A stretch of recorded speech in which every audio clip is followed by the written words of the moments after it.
महाभारत, भारत का गौरवशाली इतिहास। भीष्म पर्व, अध्याय 120 से 122। भीष्म जी की महत्ता तथा अर्जुन के द्वारा भीष्म को तकिया देना एवं उभय पक्ष की सेनाओं का अपने शिविर में जाना और श्री कृष्ण युधिष्ठिर संवाद। धृतराष्ट्र ने पूछा, संजय, भीष्म जी बलवान और देवता के समान थे।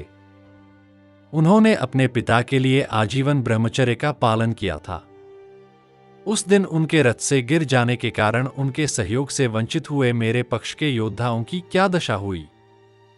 भीष्म जी ने अपनी दयालुता के कारण जब द्रुपद कुमार शिखंडी पर प्रहार करने से हाथ खींच लिया, तभी मैंने यह समझ लिया था कि अब पांडवों के हाथ से अन्य कौरव भी अवश्य मारे जाएंगे।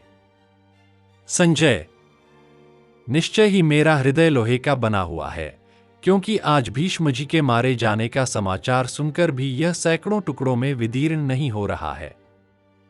उत्तम व्रत का पालन करने वाले संजय, विजय की अभिलाषा रखने वाले कुरुकुल सिंह भीष्म जब युद्ध में मारे गए, उस समय उन्होंने दूसरी कौन कौन सी चेष्टाएं की थीं? वह सब मुझसे कहो। रणभूमि में देवव्रत भीष्म का मारा जाना मुझे बारंबार असह्य हो उठता है। जो भीष्म पूर्व काल में जमदग्निनंदन परशुराम के दिव्यास्त्रों द्वारा भी नहीं मारे जा सके, वे ही द्रुपद कुमार पांचाल देशीय शिखंडी के हाथ से मारे गए। यह कितने दुख की बात है। संजय ने कहा, महाराज, कुरुकुल वृद्ध पितामह भीष्म सायंकाल में जब रणभूमि में गिरे, उस समय उन्होंने आपके पुत्रों को बड़े विषाद में डाल दिया और पांचालों को हर्ष मनाने का अवसर दे दिया। वे पृथ्वी का स्पर्श किए बिना ही उस समय बाणशैया पर सो रहे थे। भीष्म के रथ से गिरकर धरती पर पड़ जाने पर समस्त प्राणियों में भयंकर हाहाकार मच गया। राजन, कुरुकुल के युद्ध विजयी वीर भीष्म दोनों दलों के लिए सीमावर्ती वृक्ष के समान थे। उनके गिर जाने से उभय पक्ष की सेनाओं में जो क्षत्रिय थे, उनके मन में भारी भय समा गया। प्रजानाथ, जिनके कवच और ध्वज छिन्न भिन्न हो गए थे, उन शांतनुनंदन भीष्म जी को उस अवस्था में देखकर कौरव और पांडव दोनों ही उन्हें घेर कर खड़े हो गए। उस समय आकाश में अंधकार छा गया। सूर्य की प्रभा फीकी पड़ गई। शांतनुनंदन भीष्म के मारे जाने पर यह सारी पृथ्वी भयानक शब्द करने लगी। वहां सोए हुए पुरुष प्रवर भीष्म को देखकर कुछ दिव्य प्राणी कहने लगे, ये ब्रह्मज्ञानियों के शिरोमणि हैं, ये ब्रह्मवेत्ताओं में श्रेष्ठ हैं। इन्हीं पुरुष सिंह ने पूर्व काल में अपने पिता शांतनु को कामासक्त जानकर अपने आप को ऊर्ध्वरता नैष्ठिक ब्रह्मचारी बना लिया। इस प्रकार सिद्धों और चारणों सहित ऋषिगण भरत कुल के महापुरुष भीष्म को बाणशैया पर स्थित देख पूर्वोक्त बातें कहते थे। आर्य, भरतवंशियों के पितामह शांतनुनंदन भीष्म के मारे जाने पर आपके पुत्रों को कुछ भी नहीं सूझता था। भारत, उनके मुख पर विषाद छा गया था। वे श्रीहीन और लज्जित हो नीचे की ओर मुंह लटकाए खड़े थे। पांडव विजय पाकर युद्ध के मुहाने पर खड़े थे और सब के सब सोने की जालियों से विभूषित बड़े बड़े शंखों को बजा रहे थे। निष्पाप महाराज, जब हर्षातिरेक से सहस्रों बाजे बज रहे थे, उस समय हमने कुंती कुमार महाबली भीमसेन को देखा। वे महान बल और पराक्रम से संपन्न शत्रु को वेगपूर्वक मार देने के कारण अत्यंत हर्ष के साथ नाच रहे थे। उस समय कौरवों पर भयंकर मोह छा गया था। कर्ण और दुर्योधन भी बारंबार लंबी सांसें खींच रहे थे। कौरव पितामह भीष्म के इस प्रकार रथ से गिर जाने पर सर्वत्र हाहाकार मच गया। कहीं कोई मर्यादा नहीं रह गई। भीष्म जी को रणभूमि में गिरा देख आपका वीर पुत्र पुरुष सिंह दुःशासन अपने भाई के भेजने पर अपनी ही सेना से घिरा हुआ बड़े वेग से द्रोणाचार्य की सेना की ओर दौड़ा गया। उस समय वह कौरव सेना को विषाद में डाल रहा था। महाराज, दुःशासन को आते देख समस्त कौरव सैनिक उसे चारों ओर से घेर कर खड़े हो गए कि देखें यह क्या कहता है। भरत श्रेष्ठ। दुशासन ने द्रोणाचार्य से भीष्म के मारे जाने का समाचार बताया। वह अप्रिय बात सुनते ही द्रोणाचार्य मूर्छित हो गए। आर्य। सचेत होने पर प्रतापी द्रोणाचार्य ने शीघ्र ही अपनी सेनाओं को युद्ध से रोक दिया।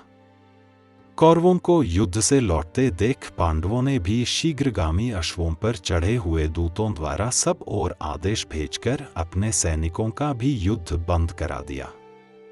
बारी बारी से सब सेनाओं के युद्ध से निवृत्त हो जाने पर सब राजा कवच खोलकर भीष्म के पास आए।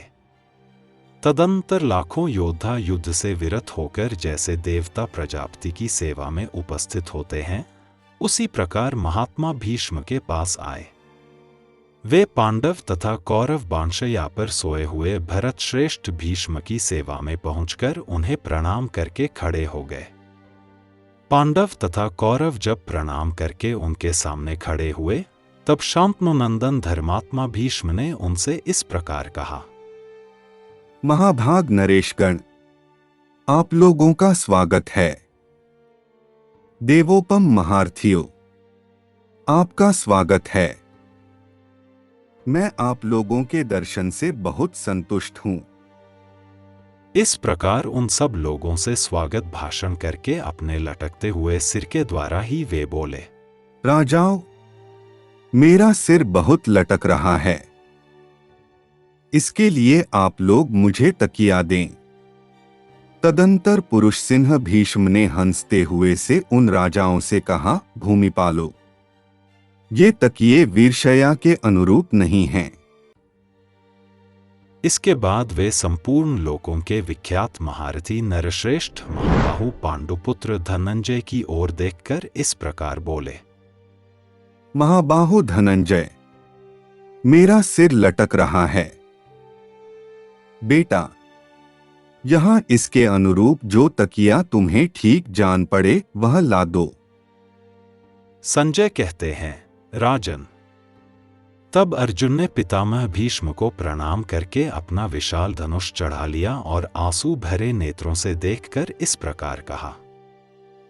समस्त शस्त्रधारियों में अग्रगण्य कुरुश्रेष्ठ, दुर्जय वीर पितामह, मैं आपका सेवक हूं, आज्ञा दीजिए, क्या सेवा करूं? तब शांतनुनंदन ने उनसे कहा, तात, मेरा सिर लटक रहा है। कुरुश्रेष्ठ फाल्गुन, तुम मेरे लिए तकिया लगा दो। वीर कुंती कुमार, इस शैया के अनुरूप शीघ्र मुझे तकिया दो। तुम ही उसे देने में समर्थ हो, क्योंकि संपूर्ण धनुर्धरों में तुम्हारा बहुत ऊंचा स्थान है। तुम क्षत्रिय धर्म के ज्ञाता तथा बुद्धि और सत्व आदि सद्गुणों से संपन्न हो। अर्जुन ने जो आज्ञा कहकर इस कार्य के लिए प्रयत्न करना स्वीकार किया और गांडीव धनुष ले उसे अभिमंत्रित करके झुकी हुई गांठ वाले 3 बाणों को धनुष पर रखा। तत्पश्चात भरत कुल के महात्मा महारथी भीष्म की अनुमति ले उन अत्यंत वेगशाली 3 तीखे बाणों द्वारा उनके मस्तक को अनुगृहीत किया, कुछ ऊंचा करके स्थिर कर दिया।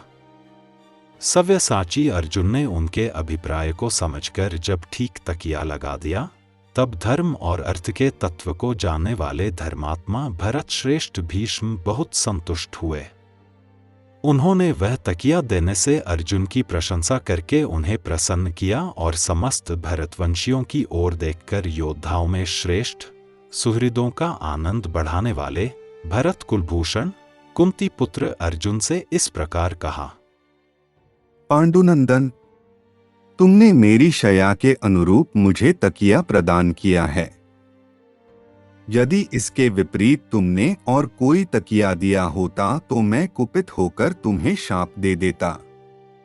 महाबाहु, अपने धर्म में स्थित रहने वाले क्षत्रिय को युद्धस्थल में इसी प्रकार बाणशैया पर शयन करना चाहिए। अर्जुन से ऐसा कहकर भीष्म ने पांडवों के पास खड़े हुए उन समस्त राजाओं और राजपुत्रों से कहा। पांडुनंदन, अर्जुन ने मेरे सिर में यह तकिया लगाया है, उसे आप लोग देखें। मैं इस शैया पर तब तक शयन करूंगा जब तक कि सूर्य उत्तरायण में नहीं लौट आते हैं। 7 घोड़ों से जुते हुए उत्तम तेजस्वी रथ के द्वारा जब सूर्य कुबेर की निवासभूत उत्तर दिशा के पथ पर आ जाएंगे, उस समय जो राजा मेरे पास आएंगे वे मेरी ऊर्ध्व गति को देख सकेंगे। निश्चय ही उसी समय मैं अत्यंत प्रियतम सुहृदों की भांति अपने प्यारे प्राणों का त्याग करूंगा। राजाओं, मेरे इस स्थान के चारों ओर खाई खोद दो।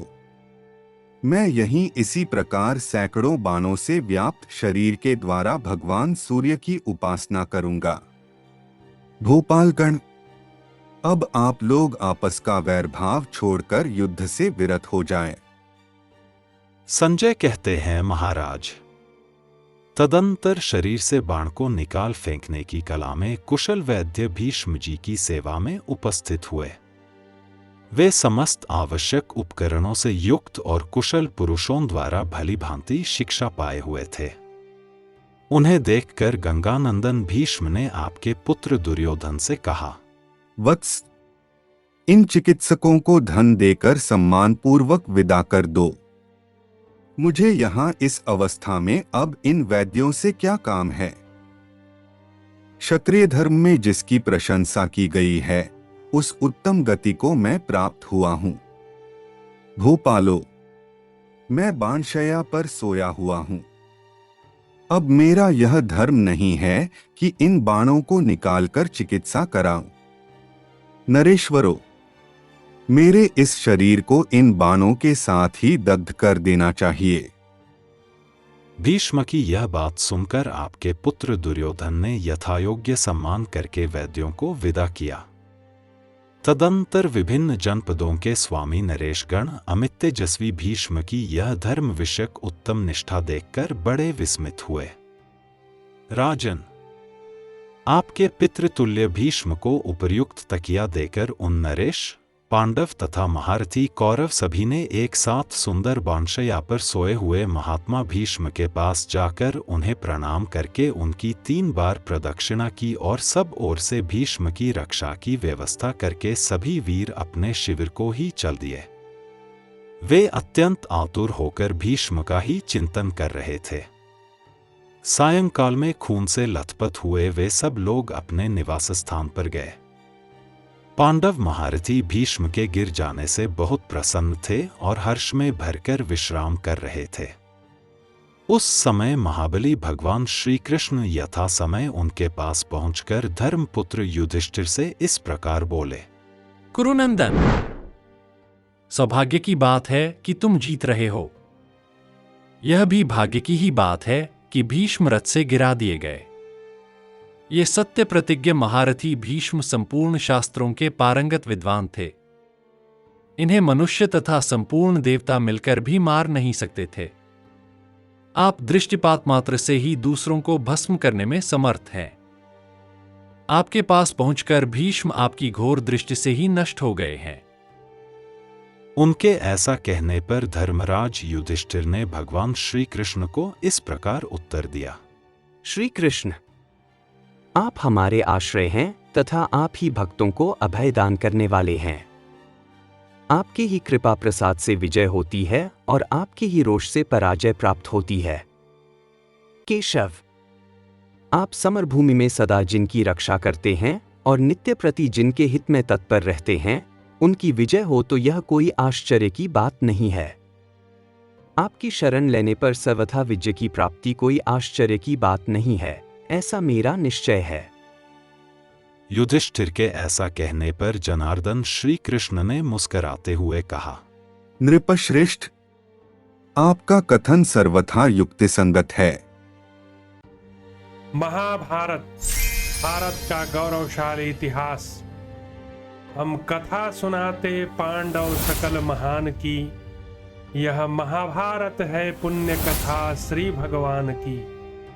जम्बूदीपे भरतखंडे आर्यावर्ते भारतवर्षे एक नगरी है विख्यात हस्तिनापुर नाम की। यह जन्मभूमि है पांडव सकल महान की। यह महाभारत है पुण्य कथा श्री भगवान की।